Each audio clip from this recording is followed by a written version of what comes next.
What's going on, Lakers fans? Welcome into the Lakers Report. Now, Harrison Graham from Chat Sports is going to break down some of the best remaining NBA free agents out there, and free agency can be very fluid. So if some of the names you see on screen have already signed since we filmed this video, you can just feel free to kind of skip past those parts. But we've got a lot of good players still on the board that the Lakers could be interested in. So all that coming up, and make sure to subscribe so you don't miss a thing.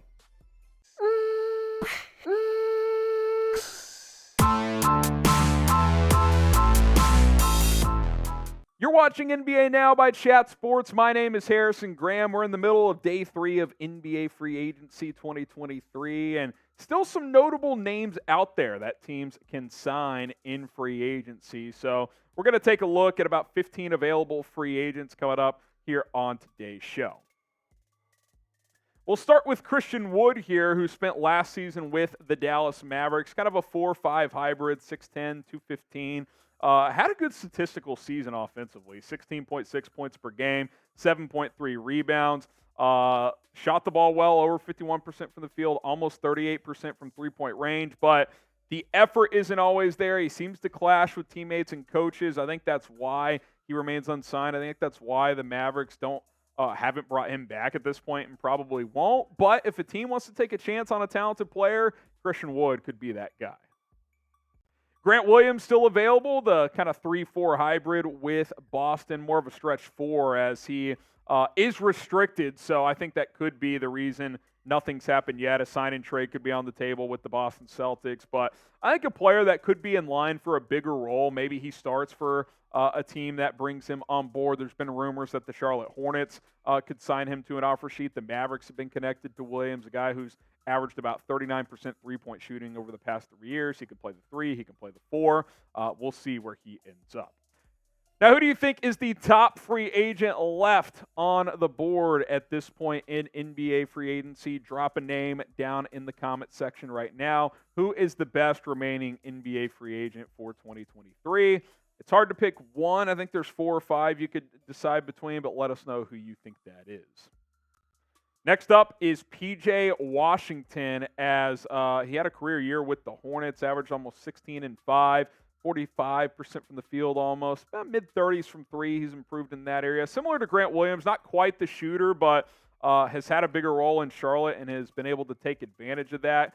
Stretch 4 is kind of his role. He can defend some wings, though, out on the perimeter if needed. He's also a restricted free agent, so I think him and Grant Williams' markets are probably very similar as they bring similar things to the table.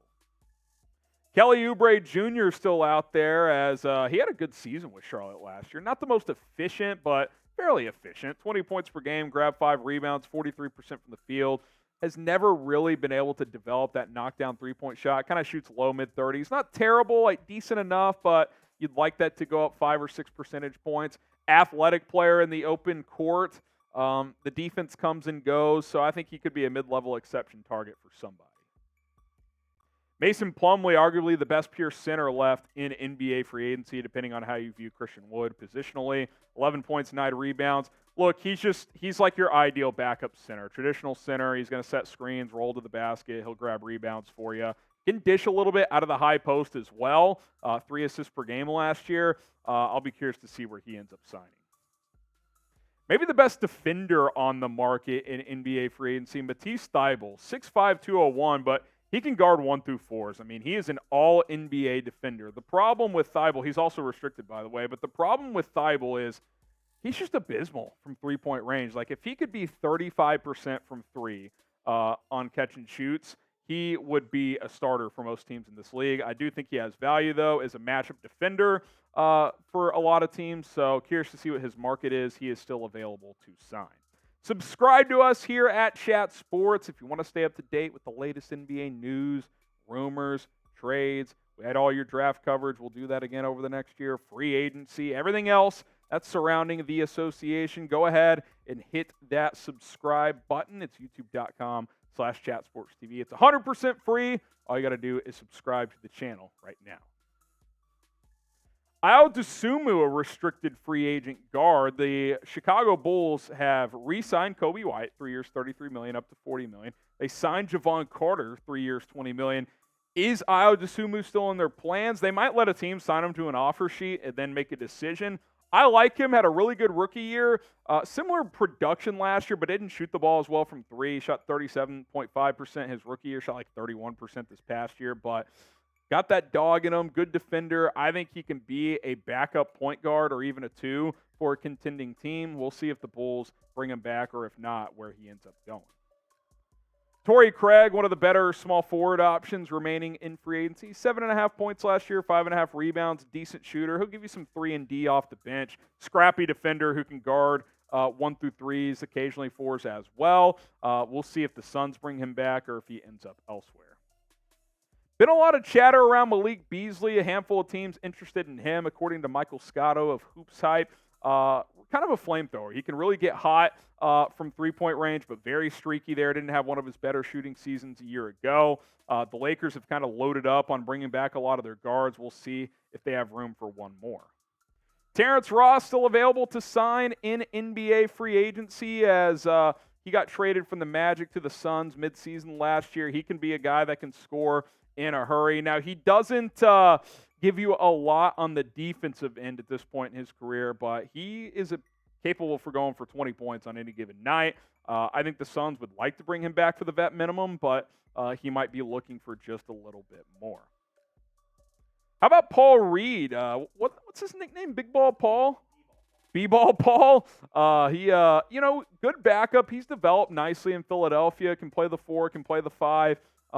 He kind of knows his role as well. We'll see if Philadelphia is interested in bringing him back, but he remains unsigned. Montrezl Harrell's still available on the free agent market. He certainly does not have the impact that he once had as a six-man of the year type of player with the LA Clippers, but I like an energy guy off the bench who can still score a little bit.